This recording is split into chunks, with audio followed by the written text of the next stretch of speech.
요즘 인공지능이 발전하다 보니까 이제는 내가 직접 사람을 만나서 대화한 것만이 믿을 수밖에 없는 이런 불신의 시대가 되고 말았습니다. 예전에는 우리가 글 쓴 문서 정도를 가짜로 쓰고 이래서 문제가 되었는데, 이제는 인공지능이 개발되다 보니까 영상으로 나오는 그 모든 것은 오히려 더 가짜가 진짜보다도 더 진짜같이 인공으로 만들어내기 때문에 이제는 직접 내가 눈으로 보고 만나고 체험한 것 외에는 믿지 못하는 세상이 되었다라는 겁니다. 여러분, 저희 교회 홈페이지를 들어가시면 저희 교회 홈페이지를 보면은 외국어로 이렇게 나와 있는 것들이 있습니다. 국가들이 표시되어 있습니다. 그거를 누르시면은 우리 홈페이지가 그 나라 말로 번역이 즉석에서 됩니다. 처음 들으십니까? 홈페이지는 한번 들어가 보셨습니까?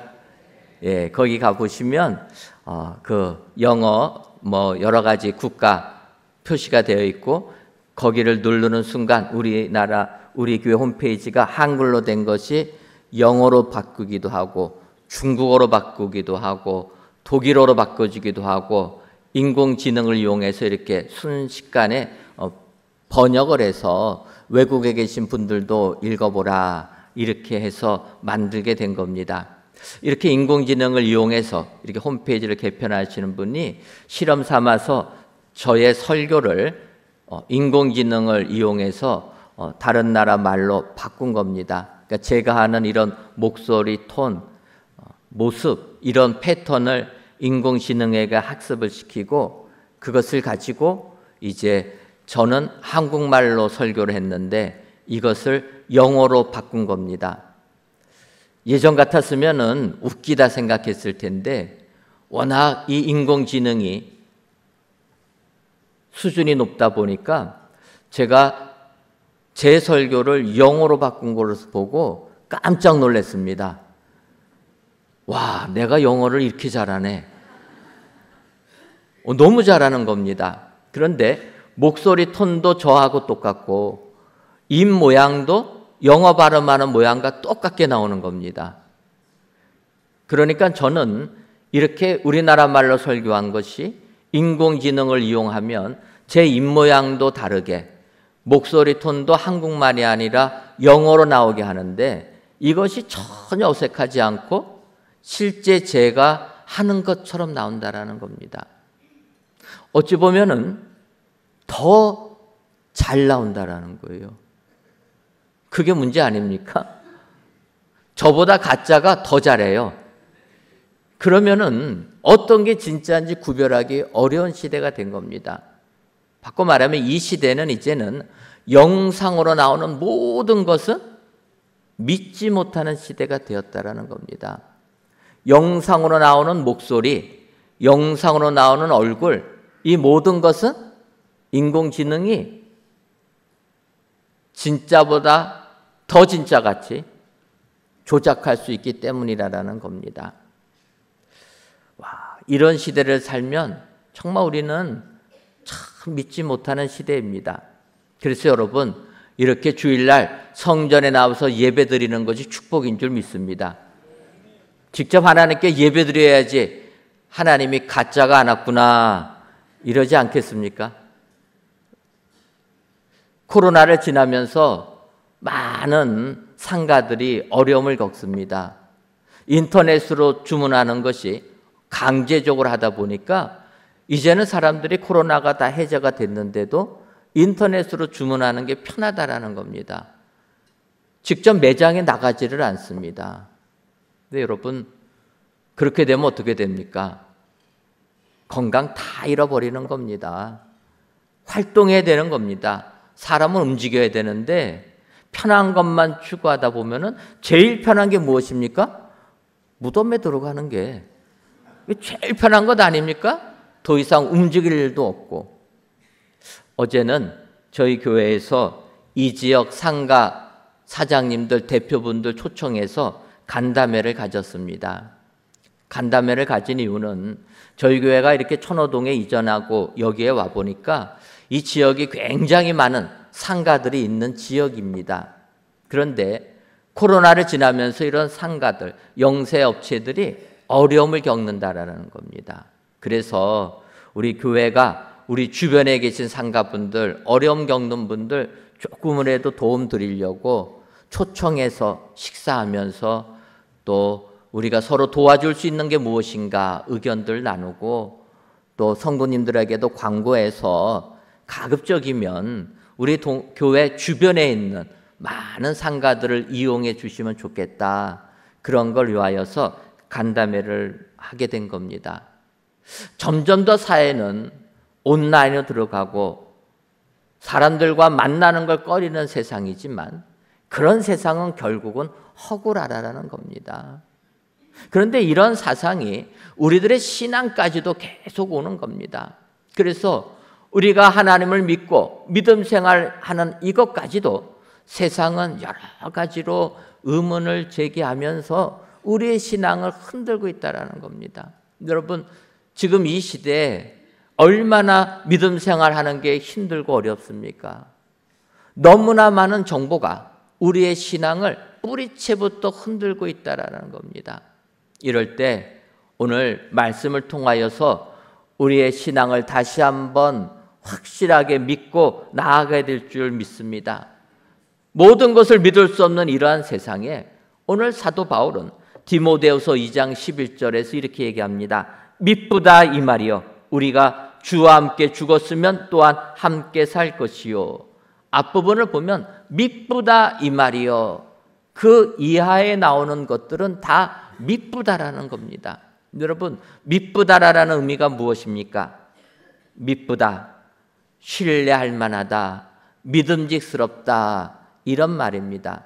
미쁘다라는 표현은 우리들이 잘 안 써서 익숙하지는 않습니다. 저도 그래서 처음 성경 읽으면서 미쁘다라는 단어가 나왔을 때 이쁘다를 잘못 써서 미쁘다가 됐나 이렇게도 생각했습니다. 여러분, 미쁘다는 믿음직스럽다, 믿을만하다, 확신할 만하다 이런 내용입니다.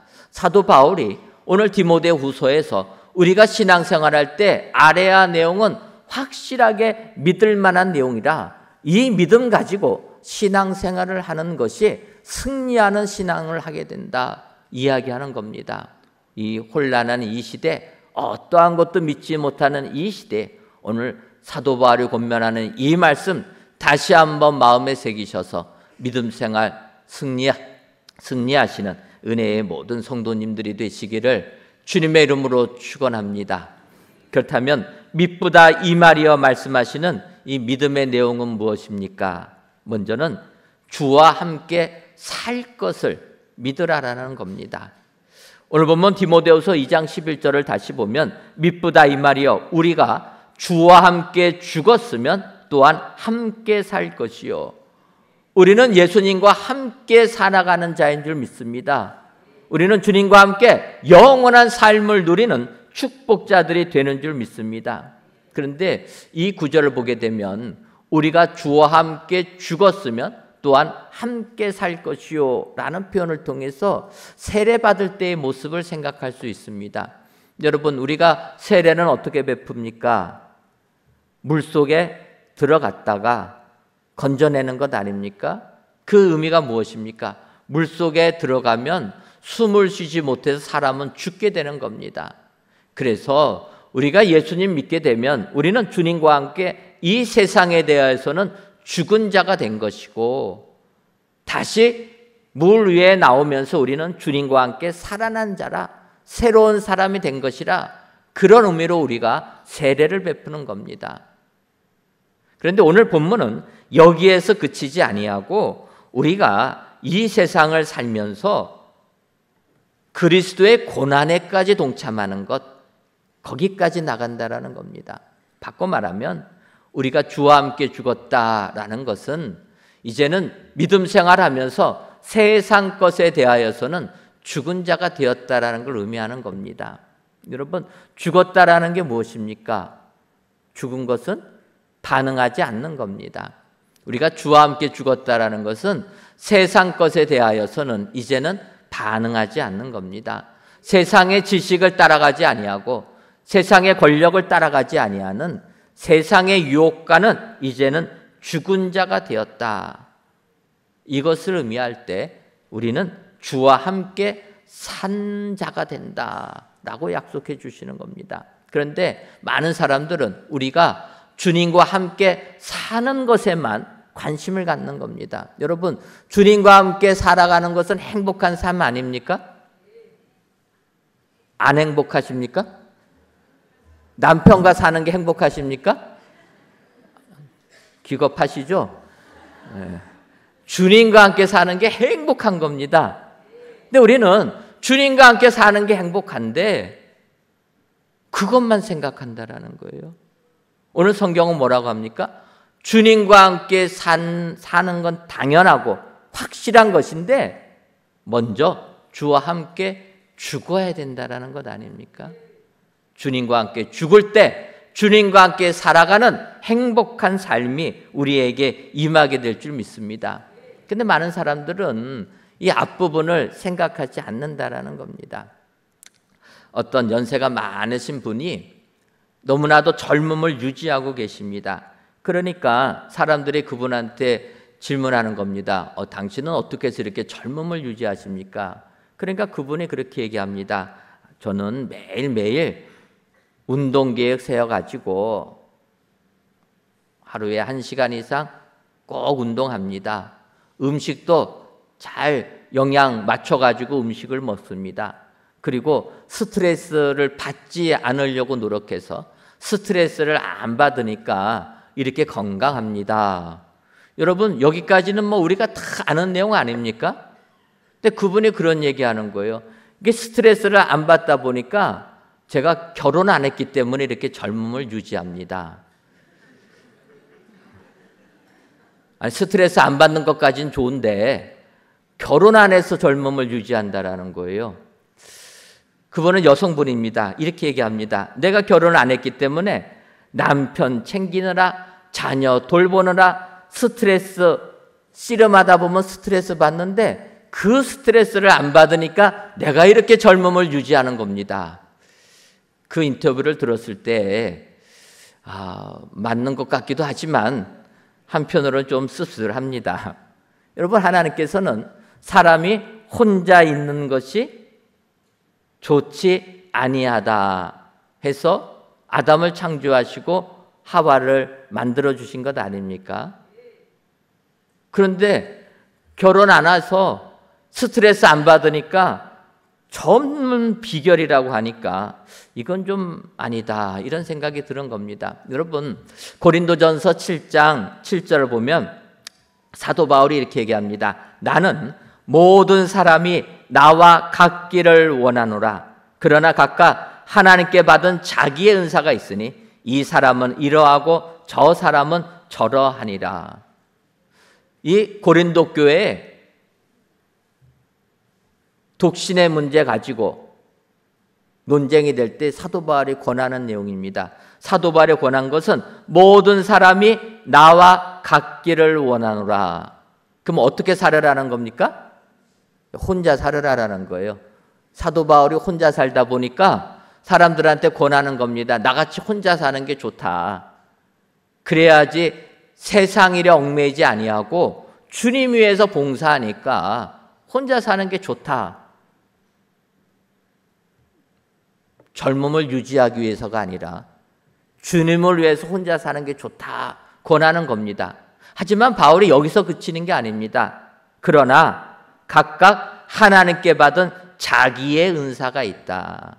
그래서 어떤 사람에게는 혼자 사는 은사를 주신 사람이 있고 어떤 사람에게는 가정을 이루는 은사를 주신 부분이 있다. 다 하나님의 선물, 은사대로 주신 것이니까 여기에 맞춰서 살아가는 것이 축복된 삶을 사는 것이다라는 겁니다. 사람들은 이런 하나님의 뜻보다는 인간적인 눈에 보이는 것을 생각해서 내가 이렇게 스트레스 안 받으니까 혼자 사는 게 젊음을 유지하는 비결이라 얘기하는 것 아닙니까?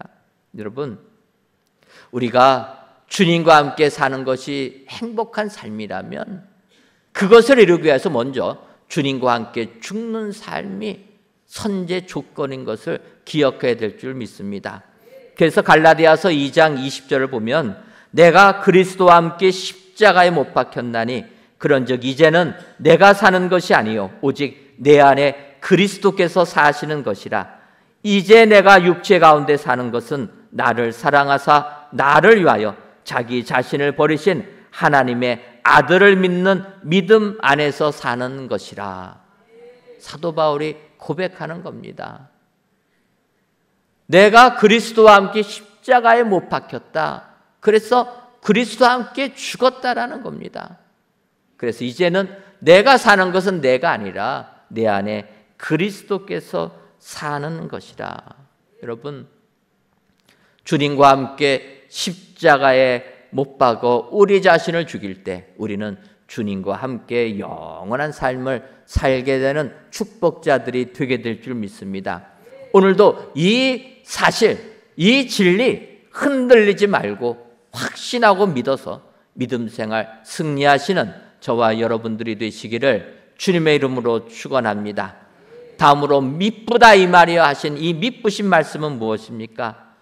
주와 함께 왕노릇을 할 것을 믿으라라는 겁니다. 디모데후서 2장 12절을 보면 참으면 또한 함께 왕노릇 할 것이요 우리가 주를 부인하면 주도 우리를 부인하실 것이라. 이렇게 말씀하십니다. 상반절을 보면 참으면 또한 함께 왕노릇을 할 것이요. 왕노릇 한다라는 겁니다. 주님과 함께. 여러분, 왕이라는 존재가 어떤 존재입니까? 왕이라는 존재는 모든 사람들이 그 왕되기를 위하여 꿈꾸는 위치 아닙니까? 왕이 되면 내가 원하는 대로 모든 것을 다 하고 모든 사람이 자기 앞에 고개를 숙이니까 사람들이 원하는 게 왕되기를 원한다라는 겁니다. 이 세상 사람들도 그래서 왕 되려고 온갖 배신에, 모략에, 전쟁에 모든 걸 이룩하는 것 아닙니까? 여러분, 왕이 되겠다고 어떤 아들들은 자기 아버지를 죽이는 것 아닙니까? 왕인 아버지 죽이고 아들이 왕이 되는 거예요. 또 어떤 경우는 반대의 경우도 있습니다. 아버지가 왕의 자리에 물려주지 않으려고 아들을 죽이는 것 아닙니까? 왕이 무엇이길래 부모와 자식이 서로 죽이고 죽는 이런 일이 있는 겁니다. 이처럼 왕의 자리는 사람들이 갖고 싶어하는 자리라는 겁니다. 오늘 성경은 우리가 주와 함께 이와 같은 왕 노릇을 한다라는 겁니다. 얼마나 큰 축복입니까? 그런데 이 부분을 요한계시록 20장 44절을 보면 또 내가 보좌들을 보니 거기에 앉은 자들이 있어 심판하는 권세를 받았더라. 또 내가 보니 예수를 증언함과 하나님의 말씀 때문에 목배임을 당한 자들의 영혼들과 또 짐승과 그의 우상에게 경배하지 아니하고 그들의 이마와 손에 그의 표를 받지 아니한 자들이 살아서 그리스도와 더불어 1000년 동안 왕 노릇을 하니. 그리스도와 함께 더불어 1000년 동안 왕 노릇을 하니 이렇게 표현합니다. 이 부분은 사도 요한이 반모섬에서 계시받은 요한계시록 예수님이 마지막 재림하실 그 상황을 묘사해 주는 부분이라는 겁니다. 예수님 재림하실 때 그리스도와 함께 더불어서 1000년 동안 우리 예수 믿는 자들이 왕 노릇을 한다라는 겁니다. 그런데 이 왕노릇을 같이 하는 그 자들이 어떤 자들이냐? 계시록에서는 이렇게 얘기하는 겁니다. 예수님을 증언함과 하나님의 말씀 때문에 목배임을 당한 자들이라. 바꿔 말하면 예수님 증거하고 예수님 증언하다가 순교당한 자들, 이런 자들이 예수님 재림하셨을 때 주님과 함께 왕노릇을 한다라는 겁니다. 또 어떤 자들입니까? 짐승과 그의 우상에게 경배하지 아니하고 그들의 이마와 손에 그의 표를 받지 아니한 자들이라, 이렇게 이야기한다라는 겁니다. 여러분, 여기서 보게 되면 이 짐승의 표가 무엇을 의미합니까? 요한계시록 13장 17절을 보면 누구든지 이 표를 가진 자 외에는 매매를 못하게 하니 이 표는 곧 짐승의 이름이나 그 이름의 수라.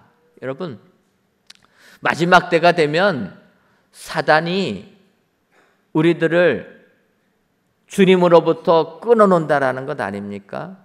믿음 생활 못하게 만든다라는 겁니다.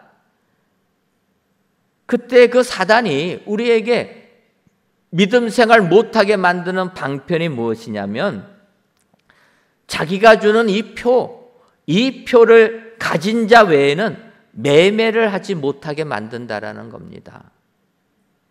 그래서 매매를 해야지 우리가 생활을 하는데 매매를 하지 못하게 하니까 살지 못하게 만든다라는 겁니다. 생활할 수 없으니 사람들이 짐승의 표를 받기 위하여서 짐승, 우상에게 고개 숙이고 우상을 섬길 수밖에 없다라는 겁니다.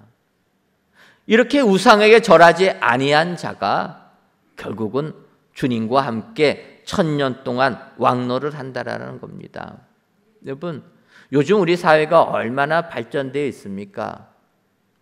예전에는 은행에 가서 현금 찾아가지고 또 우리가 다 통장 가지고 가서 돈 찾고 했는데 요즘 시대는 어떻게 됩니까? 온라인 뱅킹이 돼가지고 요즘은 은행을 가지 않습니다. 생각해 보니까 저도 현금 인출을 해본 기억이 거의 없습니다. 예전에는 그렇게 자주 다녔는데 온라인으로 다 하다 보니까 안 가는 시대가 된 겁니다. 그런데 여러분, 온라인으로 모든 것을 다 하다가 요즘에 해킹 문제 생기지 않습니까? 해킹이 되는 순간 어떻게 되겠습니까? 그 다음에는 답이 없는 겁니다. 우리가 핸드폰에서 내 돈이 얼마 있다 찍힌 걸 보면은 진짜 돈이 있는 줄 알았는데 해킹 당해가지고 내 통장에 돈이 사라지는 순간 어떻게 되겠습니까? 그때부터는 은행에다가 돈을 못 맡기는 것 아닙니까? 그럼 어떡합니까? 우리 예전의 어르신들 방바닥에다가 쌓아두는 수밖에 없는 겁니다. 편리하게 나갔는데 문제가 되는 순간 어려워지는 거예요. 우리가 더 옛날로 가다 보면 옛날에는 그냥 내 앞 마당에서 농사 짓고 그거 먹고 살지 않았습니까? 그런데 여러분, 농사만 지으면 옷은 어떻게 입습니까? 옛날에는 다 집에서 옷 만들고 다 한 거예요. 너무나 힘들었는데 요즘에는 다 이제 매매를 하면서 편리해진 것 아닙니까? 한번 생각해 보십시오. 매매를 못하게 만든다. 정말 우리의 삶은 완전히 구석기 시대로 돌아갈 겁니다. 사람들이 어떻게 해보지를 못할 겁니다. 마지막 때에 사탄이 그렇게 만든다라는 거예요. 사탄의 권력에 고개 숙이지 아니하면 매매를 못하게 만든다라는 것 아닙니까? 그 사람들은 살기 위해서 고개를 숙이는 겁니다. 그런데 이렇게 고개를 숙이면 어떻게 됩니까? 마지막 때에 예수님 재림하실 때 주님과 함께 1000년 동안 왕노릇을 못하는 겁니다. 내가 힘들어도, 내가 구석기 시대를 살아도 우상에게 경배하지 아니하고 믿음을 지키는 그 자를 주님 재림하실 때 주님과 함께 1000년 동안이나 왕노릇하는 축복을 주신다라는 겁니다. 너가 세상 살면서 힘들어도 이 믿음 지키고 어려운 삶 내가 다 안다. 그래서 내가 너희들 1000년이나 왕시켜주면서 너희들 축복해 주겠다. 주님이 약속해 주시는 줄 믿습니다. 우리는 사도 바울이 말씀, 주와 함께 왕노릇할 것 확신해야 될 줄 믿습니다. 하나님이 말씀하신 것은 그대로 다 이루어지는 줄 믿습니다. 함께 왕노릇하려면 참아야 된다. 여러분, 이 세상이 아무리 우리를 조롱하고 우리를 무시해도 여러분 참으시기를 바랍니다. 인내하시기를 바랍니다. 내가 교회 간다, 내가 믿음 생활한다, 사람들이 뭐라고 하든지 간에 믿은 것, 확실한 것이 무엇이냐? 참으면 또한 함께 왕노릇한다. 이것 하나만큼은 확실한 것 여러분 믿으셔서 오늘도 이 확신 가지고 신앙생활 승리하시는 저와 여러분들이 되시기를 바랍니다. 마지막으로 믿보다 이 말이요, 우리가 확신하고 믿어야 될 말씀은 주님도 부인하실 것이라는 겁니다. 우리를 부인한다라는 겁니다. 디모데후서 2장 12절 하반절부터 13절을 보면 우리가 주를 부인하면 주도 우리를 부인하실 것이라. 우리는 믿음이 없을지라도 주는 항상 믿으시니 자기를 부인하실 수 없으시리라. 사도 바울은 주님은 믿으시기 때문에 자기를 부인할 수 없다 얘기합니다. 자기가 한 말씀은 그대로 이루시는 분이 주님이시라는 겁니다. 주님의 약속은 다 이루어진다라는 겁니다. 하신 말씀은 다 이루어지는 겁니다. 근데 그 말씀이 무엇이냐? 주님이 우리를 부인하실 수 있다라는 겁니다. 어떨 때 부인하실 수가 있습니까? 우리가 주를 부인하면 그것만큼은 주님도 우리를 부인하신다라는 겁니다.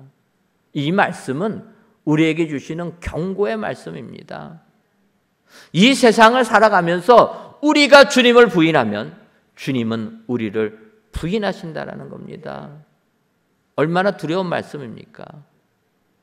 이 말씀도 확실하게 믿으라라는 거예요. 그래서 우리는 주님을 부인하면 안 될 줄 믿습니다. 그래서 여러분, 예수님께서 돌아가시기 직전에 베드로에게 얘기합니다. 너가 나를 3번 부인할 것이라. 베드로가 장담하지 않습니까? 근데 결국은 어떻게 됩니까? 3번 부인하고 마는 겁니다. 그러면 여러분, 주님을 부인하면 주님도 베드로 부인해야 되는 것 아닙니까? 하지만 주님이 부활하시고 나서 다시 베드로에게 가시는 겁니다. 그리고 다시 물으시는 겁니다. 내가 나를 사랑하느냐? 동일한 질문을 3번이나 하시는 겁니다. 너가 나를 3번 부인했지? 이제는 내가 나를 다시 부인한 만큼 이제는 나를 사랑해라. 고백을 듣는 것 아닙니까? 여러분, 우리는 연약해서 세상 유혹에 넘어가 주님을 부인할 수도 있습니다. 그러나 회개해야 되는 겁니다. 다시 주님께 나올 때 우리 주님은 우리를 인정해 주실 줄 믿습니다. 그러나 끝까지 회개하지 아니하고 부인한 상태로 끝나게 되면 주도 우리를 부인하실 것이라 성경은 말씀하고 있다라는 겁니다. 이것이 믿으신 하나님을 나타내는 거라는 겁니다. 여러분, 하나님께서는 우리들을 구원하기 위하여 예수님을 이 세상에 보내주셨습니다. 메시아로 보내주신 예수님을 십자가에 못 박아 죽여버리셨다라는 겁니다. 예수님이 십자가에 매달리실 때 사람들은 예수님을 조롱했습니다. 성전을 헐고 사흘 만에 짓는 자여, 내가 만일 하나님의 아들이거든 자기를 구원하고 십자가에서 내려오라. 마태복음 27장 42절을 보면 그가 남은 구원하였으되 자기는 구원할 수 없도다. 그가 이스라엘의 왕이로다. 지금 십자가에서 내려올지어다. 그리하면 우리가 믿겠노라. 이렇게 예수님을 조롱했던 겁니다.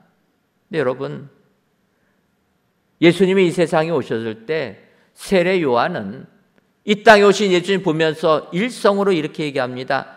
보라, 세상 죄를 지고 가는 어린 양이로다. 세상 죄를 지고 가는 어린 양이라고 예수님을 말하고 있다라는 겁니다. 어린 양이 어떤 존재입니까? 이스라엘 백성들 자신들의 죄를 대신 어린 양에게 지게 하고 어린 양 잡아서 그 피를 드림으로 죄의 사함을 받는 것 아닙니까? 바로 예수님이 이런 일을 하시기 위하여 이 세상에 오셨다라는 겁니다. 하나님은 미쁘신 하나님이시기 때문에 거짓말을 못하시는 분입니다. 우리의 죄를 용서해 주시는 사랑의 하나님이시면 그 죄값은 물으시는 분이 하나님이시라는 겁니다. 그래서 십자가 예수님을 죽으심으로 예수님의 대속의 은혜를 위하여 우리가 구원을 받게 된 줄 믿습니다. 우리는 예수님이 우리를 부인하실 수도 있다는 것 기억해야 될 줄 믿습니다. 우리가 부인하지 아니하면 결코 예수님 우리를 모른다 하지 아니하시는 분이라. 다시 한번 이 경고의 말씀을 기억하셔서 항상 예수님 인정하시고 예수님의 뜻에 순종하시는 은혜의 모든 성도님들이 되시기를 주님의 이름으로 축원합니다. 기도하겠습니다. 하나님, 어느덧 무더운 여름날이 지나가고 시원한 바람이 부는 결실의 계절에 성전에서 또는 각 예배 초소에서 귀한 예배를 드리게 하시니 감사합니다. 오늘 이 시간 미쁘다 임하여라는 제목으로 말씀을 주었사오니 무엇 하나 믿고 의지할 것 없는 이 혼란한 세상에서 미쁘신 주님의 말씀은 주와 함께 사는 것, 함께 왕노릇하는 것, 주도 부인하실 것이라는 것을 알고 오늘도 이 은혜와 경고의 말씀을 마음에 새겨서 주님을 인정하고 주님과 함께 왕노릇하는 축복자들이 다 되게 하여 주옵소서. 예수님의 이름으로 기도하옵나이다. 아멘.